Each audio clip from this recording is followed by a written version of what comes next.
Salut à toutes et à tous, c'est Azura. Vu que ça fait presque un an que j'ai pas fait une petite vidéo FAQ, je vous ai demandé sur la page communauté de la chaîne de me poser plusieurs petites questions. J'en ai choisi 15 au total, assez variées. Et on commence de suite avec la première question de Jean-Gédéon de la Fourchonnière, tes impressions globales sur le MCU et les adaptations de comics au cinéma en général. Pour le MCU, je suis pas trop déçu en fait, même s'ils prennent quelques libertés face aux comics et qu'ils ajoutent parfois des blagues un peu trop lourdingues. Le seul truc qui me gêne vraiment sur les adaptations de comics au cinéma, c'est quand ça respecte plus du tout le comics. Bonjour le mandarin dans Iron Man 3, ou Don Sabre dans X-Men Origin Wolverine. Deux personnages complètement détruits dans leur film. Prochaine question de Dragon42 qui me demande: le super-héros de Marvel et puis de DC qui n'a jamais été adapté au cinéma mais que tu voudrais voir, un événement de chez Marvel que tu voudrais voir adapté au cinéma, si tu pouvais passer une journée avec un super-héros, un personnage de jeu vidéo et une star, youtubeur, streamer, acteur, ça serait qui? Sacrée question. Alors on va commencer dans l'ordre. Côté perso Marvel, j'aimerais bien avoir un film sur Taskmaster. Un film où on suivrait l'évolution mentale du bien vers le mal d'un homme qui croit être un criminel alors que non. Ou sinon, un film sur X-23. Non, parce que le film Logan il est sympa, mais le personnage de Laura Kinney, il est juste insupportable. Alors que la vraie Laura Kinney, elle est badass, drôle et même attachante quoi. Pour DC Comics, il y a bien un personnage que je voudrais voir, c'est Hugo Strange. Un film Batman centré avec un psychologue fou qui parvient à briser mentalement le Chevalier Noir de Gotham, ça changerait des méchants classiques. Au pire, il recopie le scénario du jeu Arkham City, moi ça me va. Côté événement, j'ai pas vraiment d'attente en fait. Et pour finir, si je pouvais passer une journée avec un personnage de comics, je pense que je prendrais Hank Ice pour qu'il m'apprenne à tirer à l'arc comme lui. Comme personnage de jeu vidéo, je dirais un chasseur de Monster Hunter, je le suivrais partout en prenant plein de photos, en essayant de pas me faire bouffer. Et pour finir, un youtubeur, je dirais Bob Lennon. Je le suis depuis ses tout débuts sur YouTube, et je suis sûr qu'on pourrait bien se marier ensemble. Pour un streamer, je dirais Benzaï, pour les mêmes raisons que Bob Lennon. Et pour un acteur, j'ai beau être assez doué en anglais, je suis incapable de pouvoir tenir une longue discussion, donc j'en ai aucune idée. Prochaine question de Adri. Que penses-tu des comics indépendants? Et si tu les aimes, est-ce que tu pourrais faire une vidéo sur un personnage venant de ces comics?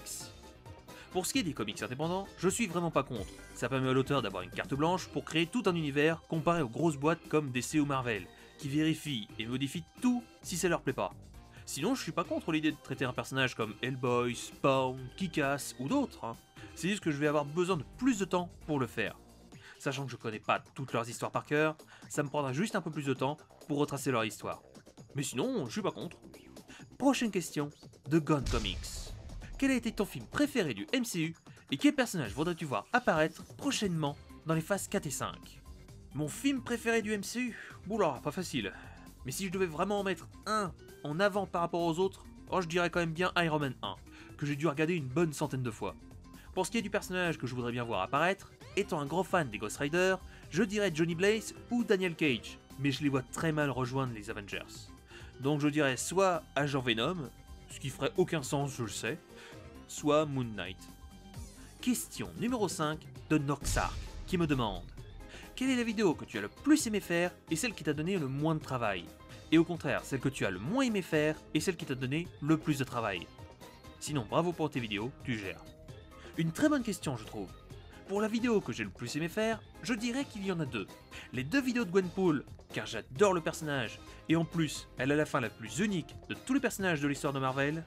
Et l'autre, c'est celle de Tan, car c'est un personnage qu'au début je trouvais classique, mais que plus l'écriture avançait, plus je me suis rendu compte que j'aimais vraiment ce personnage, qui a quand même, il faut le dire, une sacrée vie de merde.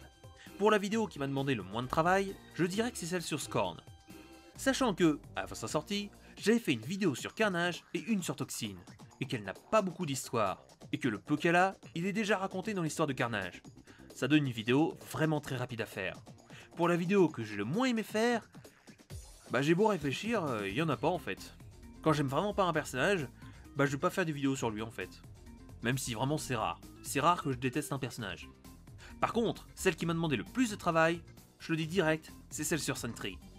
Vu que pour mes vidéos, j'aime bien raconter comment le personnage évolue pour devenir le personnage qu'on connaît, pour Sentry, j'en ai un petit peu chié, vu qu'il n'existe pas vraiment de vrais comics basés uniquement sur le passé de Sentry.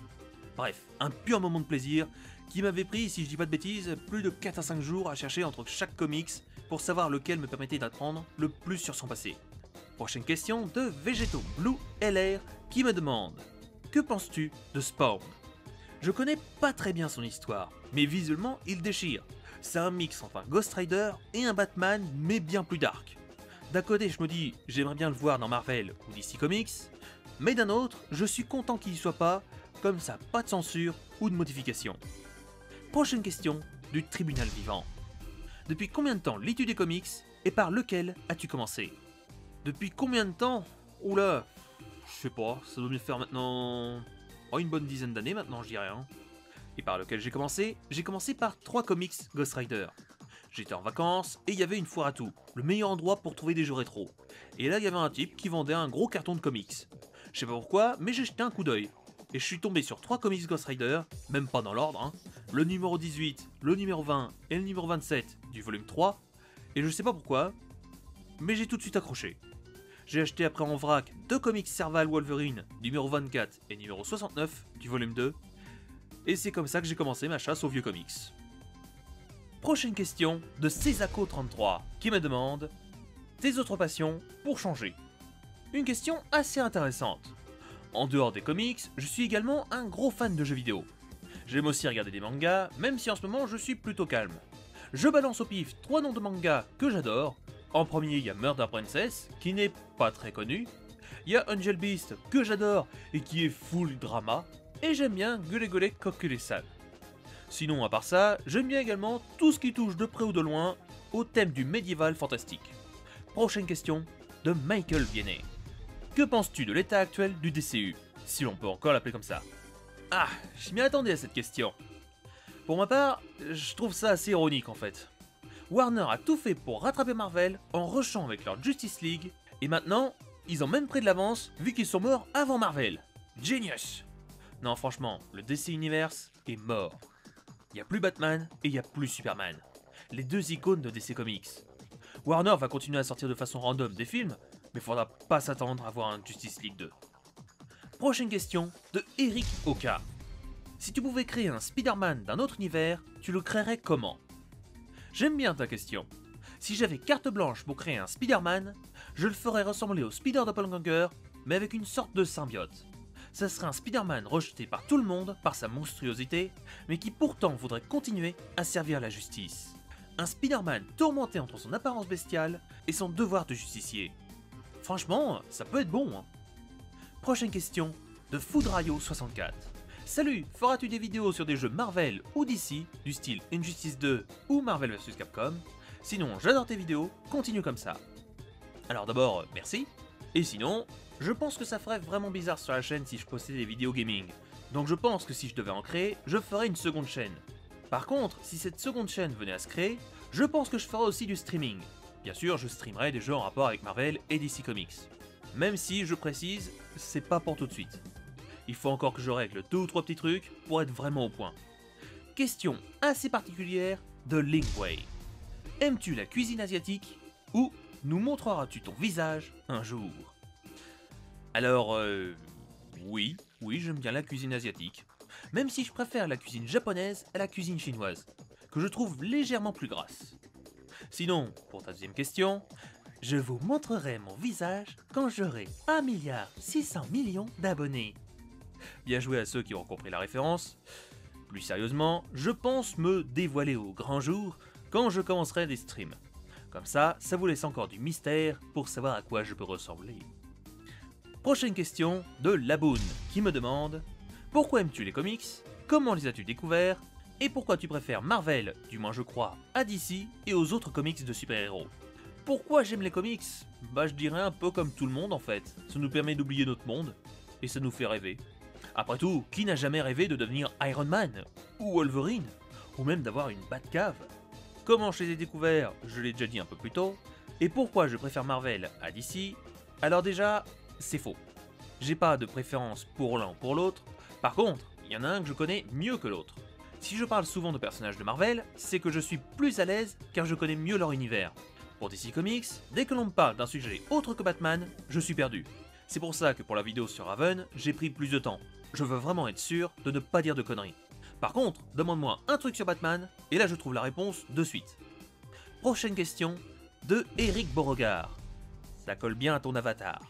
C'est quoi les 5 jeux qui vont sortir, ou qui sont déjà sortis, que tu veux avoir? PS, hâte de voir la vidéo sur le Red Goblin. Les 5 jeux que je veux avoir. En premier, je dirais Animal Crossing sur Switch. J'ai adoré tous les opus précédents, donc j'espère que celui-là sera aussi bien. En second, je dirais Monster Hunter World. Je suis un gros fan de la licence et j'ai pas encore pu le tester. Donc j'attends. En troisième, je dirais Elder Scrolls 6. Et je crois que j'ai pas vraiment besoin de dire pourquoi. En quatrième, je dirais Dragon Quest Builders 2, qui va bientôt sortir.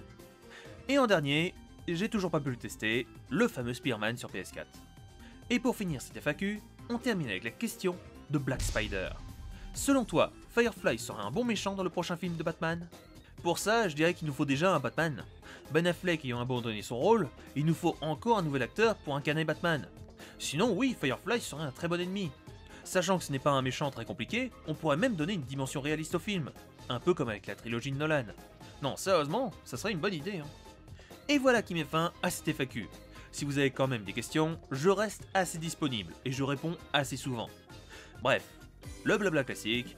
Si tu veux me soutenir, tu peux checker une petite pub de 30 secondes sur ma page Utip. C'est pas grand chose, mais cumulé, ça m'aide énormément. Quant à moi, je vous laisse, on se retrouve très vite pour le prochain épisode sur le Red Goblin.